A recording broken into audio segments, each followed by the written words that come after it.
제가 여러분에게 NFL에 대해서 어떻게 하면 더 많은 정보를 드리고 더 많은 분이 NFL에 대해서 재미를 느끼시고 흥미를 느끼실까를 고민을 해봤는데, 이번 시즌 NFL은 쿠팡 플레이를 통해서 이제 중계가 된다고 하더라고요.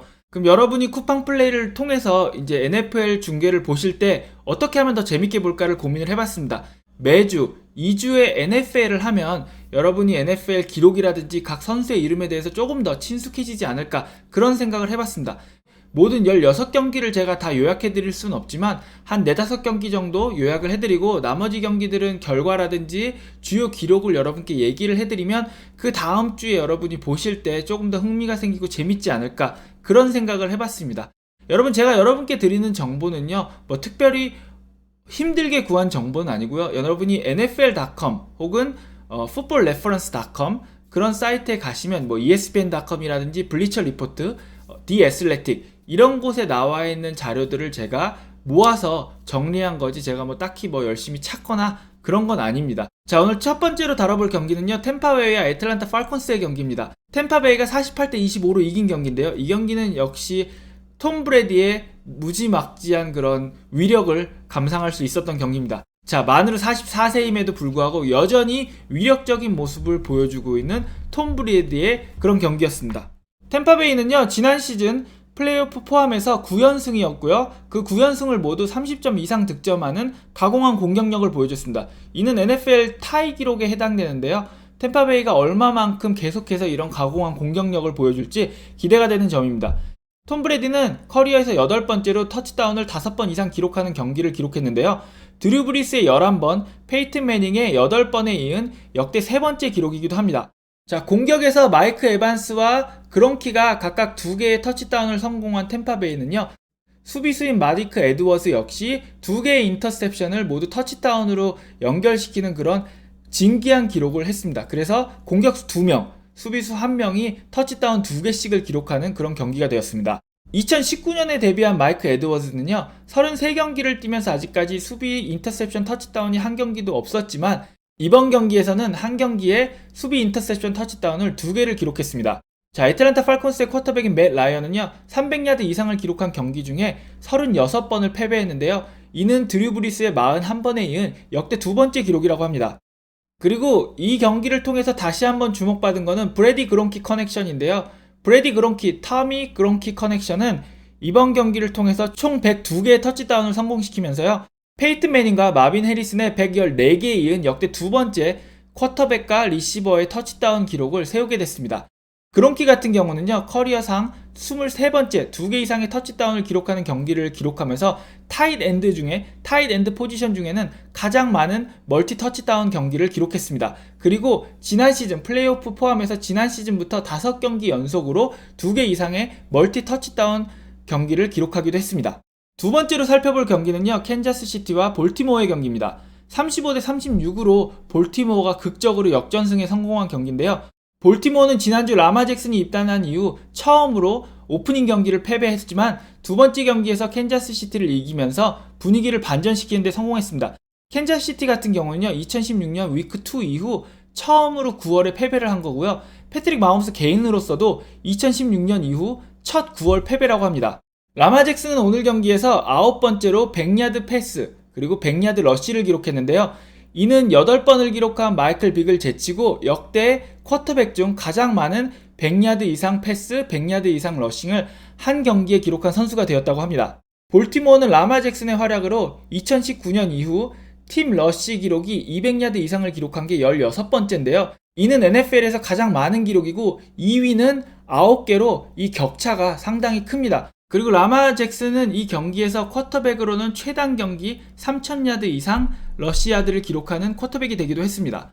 결국에는 분위기를 반전시킨 볼티모어가 얼마만큼 더 강력한 공격력을 선보일지, 그리고 일격을 맞은 캔자스시티, 9월에는 무적이었던 캔자스시티가 드디어 패배를 당했는데 다음 주에 어떻게 해서 이 패배의 충격에서 벗어날 수 있을지, 이 두 가지를 지켜보는 게 이 두 팀의 위크 3 경기를 지켜보는 이런 포인트가 되겠습니다. 세 번째 경기는 시애틀과 테네시 타이탄스의 경기인데요.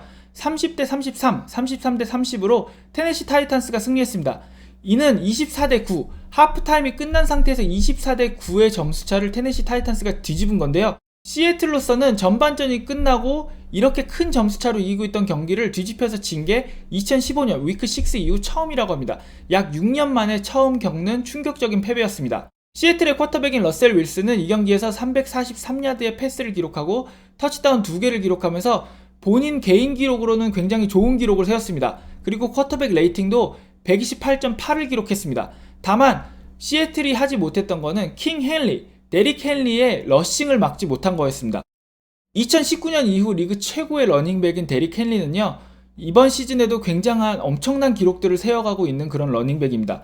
데릭 헨리는 이번 경기에서 35번 러싱 공격을 시도해서 182야드 러싱 성공, 그리고 터치다운 3개를 기록했습니다. 시애틀 수비진은 무려 12경기 연속 색을 기록하면서 역할을 충실히 했습니다. 역할을 충실히 했지만 다만 킹 헨리의 질주를 막지 못했는데요. 데뷔 후 6시즌 동안 10번 이상 150야드 러시와 멀티 터치다운을 한 경기에서 성공한 선수는요, 톰린슨 이후 최초라고 합니다. 자, 데릭 헨리는 6번의 리시빙 패스도 성공을 시키면서 35번의 러싱 그리고 6번의 패싱 공격에 참여를 해서 41번의 공격을 성공시켰는데요. 이게 얼마나 대단한 거냐면 시애틀의 팀 러싱 공격 총 함이 18번입니다. 근데 데릭 헨리 혼자서 35번을 기록한 거예요. 그리고 시애틀의 총 공격 시도가 49번인데 데릭 헨리 혼자서 41번의 공격 시도를 성공시킨 거예요. 그리고 데릭 헨리가 시도한 41번의 공격 시도는 테네시 타이탄스 공격 시도의 50% 이상을 혼자서 책임진 겁니다. 이렇게 테네시 타이탄스의 공격이 거의 데릭 헨리 한 명한테 집중됐음에도 불구하고 시애틀의 수비진은 이 데릭 헨리 한 명을 막지 못한 결과를 이제 초래한 겁니다. 자, 테네시 타이탄스가 앞으로 더 무서워지는 이유는요, 훌리오 존스, 이번에 테네시 타이탄스에 합류한 훌리오 존스가 지난 위크 1에서 약간 부진했던 모습을 딛고 이번 주 위크 2에는 조금씩 이제 호흡을 맞추는 모습을 보여줬어요. 다른 선수들과의 호흡이 맞는 모습을 보여줬기 때문에 이제 위크 3, 위크 4에 진입하면 더 좋은 호흡을 보여줄 거란 말이에요. 그러면은 리그 최고의 리시버 중에 한 명인 훌리오 존스를 데리고 있고 데릭 헨리까지 데리고 있는 이 테네시 타이탄스의 공격이 얼만큼 더 무서워질지 이 부분도 여러분이 주목해서 보시면 재밌겠습니다. 네 번째로 다뤄볼 경기는 댈러스 카우보이스와 LA 찰저스의 경기인데요. 20대 17로 댈러스 카우보이스가 승리한 경기였습니다. 댈러스 카우보이스는 지난주 시즌 오프닝 경기에서 템파베이의 수비가 실수를 많이 하고 공격에서도 턴오버가 많이 발생했음에도 불구하고 그거를 득점으로 다 연결을 시키지 못하면서 템파베이에게 아쉽게 패배했었는데요. 이번 경기에서는 댈러스가 잘한 것도 있지만 LA 차저스의 2개의 터치다운이 취소가 되고 그리고 마지막에 LA 차저스에게 불리한 콜이 계속 나오면서 뭔가 석연치 않은 승리를 가져간 경기긴 했습니다. 이 경기 해설을 맡은 토니 로모 역시 막판에 그 불린 많은 콜들에 대해서 배드콜이라는 얘기를 했습니다. 토니 로모는 마지막에 경기를 끝내면서 내가 LA 차저스 팬이면 굉장히 화가 나는 상황이고 댈러스 카우보이스 팬들이라면 뭐 경기를 이겼으니 그냥 받아들이겠다 이 정도의 콜이었다고 하면서 심판의 마지막 한 2-3분을 남기고 계속된 그 콜들이 좋은 콜이 아니었다는 얘기를 합니다. 자, 패배를 했음에도 불구하고 LA 차저스의 저스틴 허버트는요 338야드 패스를 성공했고요. 그리고 데뷔 후 첫 2년간 10번의 300야드 이상 패스 경기를 성공한 그런 쿼터백이 되었습니다. 이는 댄 마리노랑 패트릭 마홈스를 잇는 세 번째 대기록인데요. 이 저스틴 허버트가 계속 올바른 방향으로 가고 있기 때문에 LA 차저스는 이번 시즌이 꼭 위닝 시즌이 아니더라도 이 저스틴 허버트를 기점으로 해서 계속 팀을 리빌딩 해가면 내후년에는 우승을 노려볼 수 있는 그런 팀이 되지 않을까 하는 게 제 예측입니다.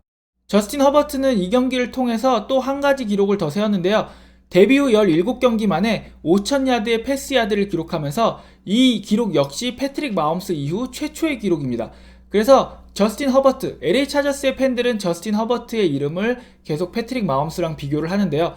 패트릭 마홈스 같은 경우에는 데뷔 후 3년차부터 팀을 우승권에 올려놓기 시작했는데요. 과연 저스틴 허버트가 데뷔 후 3년차가 되는 내년 시즌부터 LA 차저스를 우승권에 올려놓을 수 있을지 그것도 기대가 됩니다. 댈러스는 승리한 경기였음에도 불구하고 닥 프레스콧과 이즈키엘 엘리엇이 계속 실망스러운 모습을 보여주기 때문에 아직은 걱정이 더 많은 그런 시즌인데요. 그럼에도 불구하고 이번 경기에서 하나 위안을 얻을 수 있었던 거는 디마커스 로렌스와 랜디 그레고리가 이번 경기에 못 뛴에 따라서 신인인 미카 파슨스가 더 많은 플레이에 이제 참여를 했는데요. 그럼에도 불구하고 당황하지 않고 신인답지 않은 모습을 보여주면서 9번의 쿼터백 힛 중에 4개를 기록했습니다. 팀이 기록한 9번의 쿼터백 힛 중에 4개를 기록하면서 정말 엄청난 활약을 이어갔고요.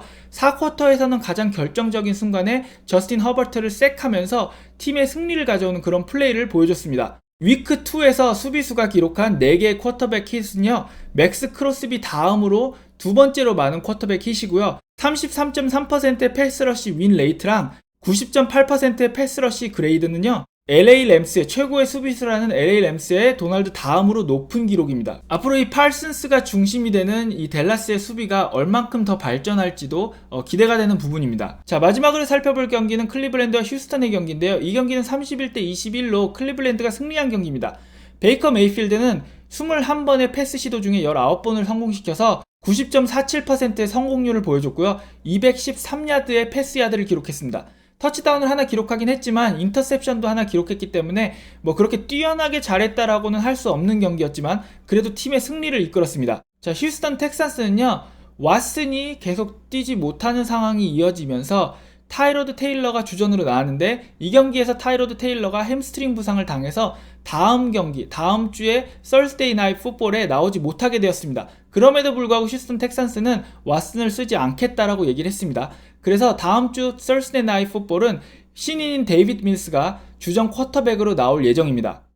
자, 현재 22개의 고소장을 받은 왓슨을 텍산은 계속 쓰지 않기로 결정하고 있는데요. 왓슨 같은 경우에는 텍산을 떠나고 싶다고 얘기도 해서 휴스턴 텍산이 왓슨을 보내려고도 시도를 했는데 이게 보내기가 쉽지 않은 게 왓슨이 버블이라는 게 이미 밝혀진 상황에서 왓슨이 가지고 있는 4년 1억 5,600만 달러의 계약을 떠안을 팀도 없을 뿐더러 휴스턴 텍산은 알려진 바에 따르면 왓슨을 트레이드하는 대가로 6명의 선수와 드래프트권 한 장을 원한다고 합니다. 자, 결국에는 왓슨 리스크를 이기지 못하고 한때는 플레이오프 단골 팀이었다가 이제는 JJ 와트도 보내고 왓슨도 더 이상 쓰지 못하는 팀이 되면서 울며 겨자 먹기로 리빌딩 버튼을 눌러야 되는 휴스턴 텍산이 이번 시즌을 어떻게 꾸려나갈지, 이제 베이커 메이필드의 세 번째 시즌을 맞이하면서 이번 시즌만큼은 플레이오프에 꼭 가야 하는 클리블랜드가 앞으로 어떤 시즌을 보여줄지 이 두 팀의 시즌 또한 앞으로 기대가 되는 시즌입니다. 나머지 결과들을 살펴보면요, 워싱턴은 뉴욕 자이언츠를 30대 29로 이겼고요.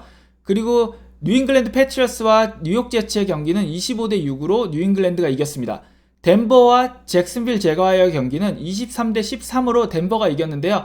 자, 여러분이 이제 주목해서 보실 거는 슈퍼루키인 트레버 로렌스가 언제쯤 첫 승을 할 것인지, 그리고 작년부터 현재 17연패를 이어오고 있는 잭슨빌 제거와이어스가 트레버 로렌스와 함께 첫 승을 하는 시점이 언제가 될 것인지입니다.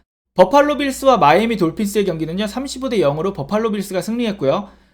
샌프란시스코 49어스와 필라델피아 이글스의 경기는 17대 11로 샌프란시스코가 승리했습니다. LA 램스와 인디애나폴리스 콜츠와의 경기는 27대 24로 LA 램스가 승리했고요.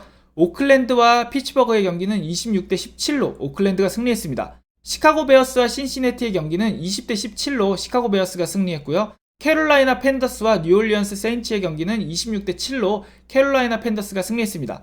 카일러 머리가 뛰는 애리조나 카디널스와 미네소타 바이킹스와의 경기는 34대 33으로 애리조나 카디널스가 승리했는데요. 카일러 머리는 이 경기를 통해서 400야드 패스를 기록했고요. 미네소타의 경우 경기 종료를 앞두고 37야드 필드골을 실패하면서 정말 아깝게 진 경기가 되었습니다. 자, 마지막으로 먼데이 나잇 풋볼이었던 그린베이 패커스와 디트로이트 라이언스와의 경기는 35대 17로 그린베이 패커스가 승리했습니다. 자, 오늘은 위클리 NFL 첫 시간이었는데 아직은 부족한 점도 많고 앞으로 계속 이제 해나가면서 제가 조금씩 수정도 해나가고 여러분께 어떤 정보를 알려드려야 여러분이 더 재미있게 풋볼을 볼 수 있을지 정리를 잘 해가도록 하겠습니다. 댓글 통해서 여러분 더 재밌는 경기, 더 보고 싶은 경기에 대해서 달아주시면 다음 위크 3를 할 때는 조금 더 그 경기를 집중해서 얘기하도록 하겠습니다. 자, 위크 2 정리 이제 끝났고요. 위크 3 풋볼 경기 재밌게 보시길 바랍니다. 저는 지금까지 스포츠큐브의 이승용이었습니다. 안녕히 계세요.